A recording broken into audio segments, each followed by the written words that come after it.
Banyak yang minta penjelasan soal bangunan KPT Brebes ini kenapa bisa rubuh gitu. Ini baru dibangun 3 tahun dan akhirnya rubuh. Yang katanya ini tuh dananya itu di sekitar 120 M.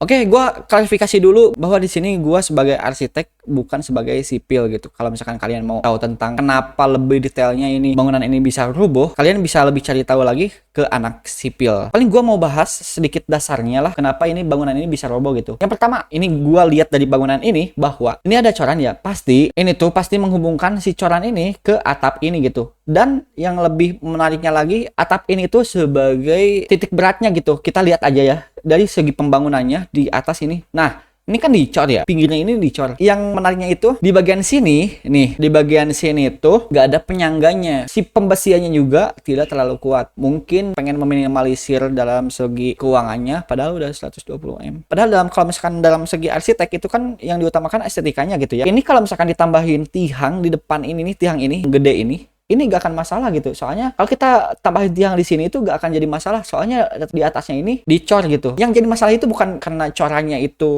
sedikit atau corannya itu gak terlalu gede, tapi si penyangga ininya yang di ujungnya ini gak ada yang jadi titik tumpunya gitu. Mungkin kalau kalian mau lebih detail lagi tentang ketahanan bangunannya dan konstruksinya gimana, kalian bisa tanyain anak sipil gitu. Mungkin ini pendapat gua sebagai arsitek untuk menanggapi soal kenapa bangunan ini rubuh gitu. Terima kasih yang sudah menonton.